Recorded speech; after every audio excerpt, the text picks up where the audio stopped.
আমরা যখন কৃষিপণ্য সংগ্রহের কথা বলি বা কৃষি কাজ করার কথা বলি, তখন আমাদের মাথায় আসে কিছু শ্রমিক মাঠে একসাথে কাজ করার কথা। কিন্তু আজকে আমরা দেখব আধুনিক কিছু কৃষি যন্ত্রের ব্যবহার, যে যন্ত্রগুলো আমাদের ফসলের চাষ এবং ফার্ম পরিচালনা করার পদ্ধতি পরিবর্তন করেছে।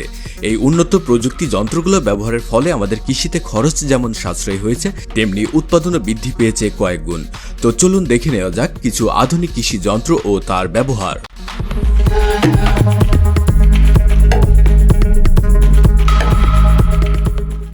প্রথমে আমরা দেখব ডিনো মেশিন। এটি একটি নতুন মাল্টিকালচারাল রিমোট কন্ট্রোলের মাধ্যমে পরিচালিত রোবোটিক কৃষি যন্ত্র। এটি জিপিএস এর মাধ্যমে পরিচালিত হয়, তাই ক্যামেরার মাধ্যমে লেজারের সাহায্যে খুব সহজেই নির্ভুলভাবে কাজ করতে পারে। এটি যে কোনো সবজি চাষ ও আগাছা নিড়ানির কাজে ব্যবহার করা হয়। এটি বৈদ্যুতিক চালিত যন্ত্র, যা খুব সহজেই চার্জ দেওয়া যায়। প্রতিদিন 4 থেকে 10 ঘন্টার মধ্যে 4 হেক্টর সমপরিমাণ জমিতে কাজ করতে পারে। আপনি যত মাইল বা যত সারিতে কাজ করতে চান, সে পরিমাণ কমান্ড দিলে সে পরিমাণ কাজ করে দিবে আপনাকে। অবাক করার বিষয় হচ্ছে, কিছু সময় পরপর সে আপনাকে জিজ্ঞাসা করবে সে ঠিকমতো কাজ করছে কিনা। যদি মনে হয় ঠিক নেই, তাহলে আপনি রিমোটের সাহায্যে তার কাজ বন্ধ করে দিতে পারবেন। রোবটটি খুব কম জায়গায় মুভ করতে পারে।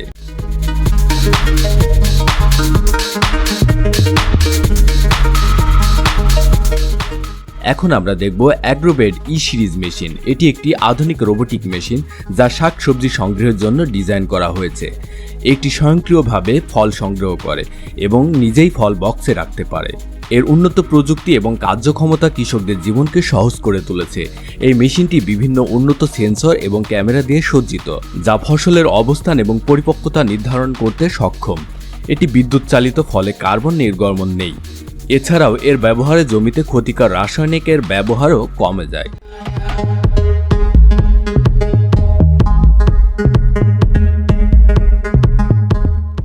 এখন দেখব রাউন্ড বেলার মেশিন। এটি একটি আধুনিক কৃষিকাজের একটি অপরিহার্য যন্ত্র, যা মাঠ থেকে পশুখাদ্য সংগ্রহের কাজে ব্যবহার করা হয়।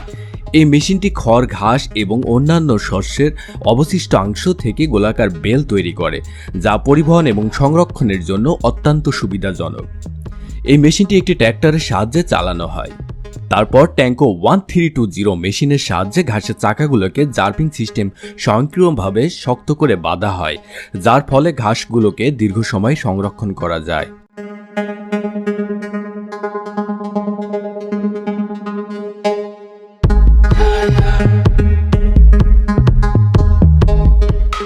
Combined harvester. এটি সাধারণত সয়াবিন, ভুট্টা এবং গমের মতো শস্য কাটতে ব্যবহার করা হয়।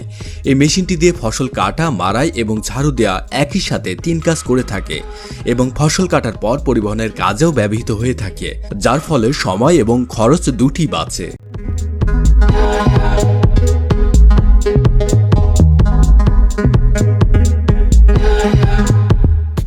এখন দেখব ডিগেলম্যান ল্যান্ড রোলার মেশিন।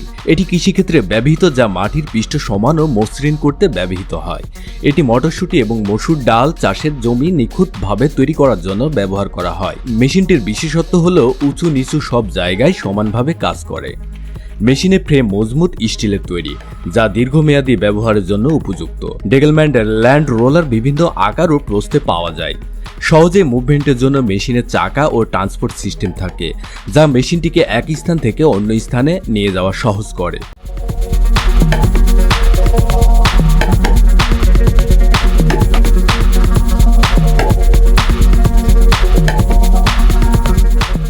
বিগবুট 747, যা বিশ্বের বৃহত্তম এবং শক্তিশালী ট্র্যাক্টর। এটির আকার 10টি সাধারণ ট্র্যাক্টরের সমান। এর উচ্চতা 14 ফুট এবং এর মধ্যে শক্তিশালী ইঞ্জিন ইনস্টল করা, যা 11টি হর্স পাওয়ারের শক্তিতে চলে। এর পেছনে 21টি লাঙ্গল লাগানো রয়েছে, যার সাহায্যে খুবই অল্প সময়ে অধিক জমি চাষ করা সম্ভব। এই মেশিনটি একটি ট্র্যাক্টরের সাহায্যে চালানো হয়।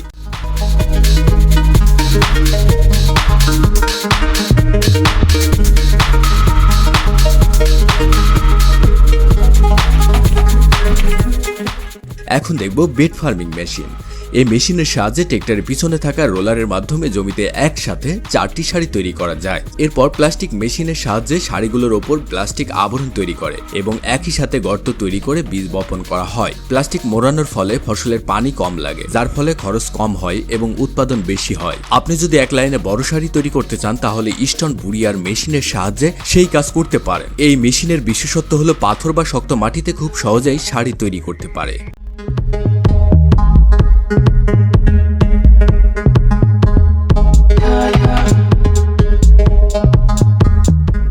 অক্সবো 4334। এখন দেখব অক্সবো 4334 মেশিন।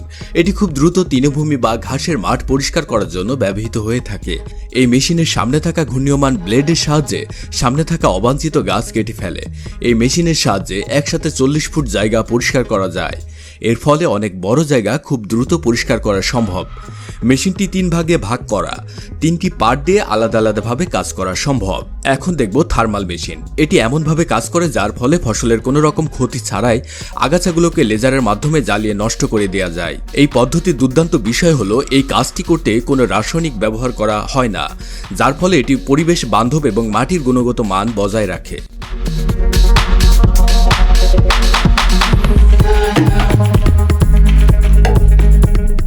তরমুজ সংগ্রহের যন্ত্র। ট্র্যাক্টর চালিত এই মেশিনটি চলন্ত অবস্থায় তরমুজ সংগ্রহ করতে শ্রমিকদের সাহায্য করে। মাটি থেকে তুলে শ্রমিকরা চলন্ত রোলারের উপর রাখে। এই রোলারের সাহায্যে উপরে থাকা শ্রমিকদের কাছে পৌঁছে যায়, যার ফলে ট্র্যাক্টরের মধ্যে তরমুজগুলো রাখতে অনেক সহজ হয়। এই মেশিনটি এমনভাবে ডিজাইন করা যার ফলে অল্প সময়ে অনেক তরমুজ সংগ্রহ করা যায়।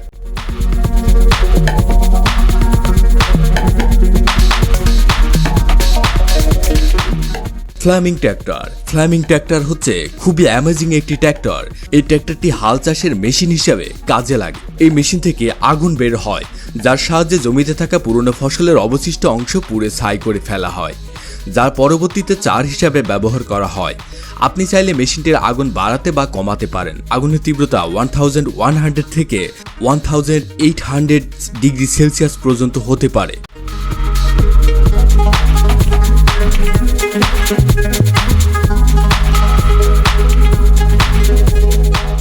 Rotary milking parlour. Rotary milking parlour মেশিনটি হচ্ছে দুধ সংগ্রহকারী মেশিনগুলোর মধ্যে 1 নম্বর।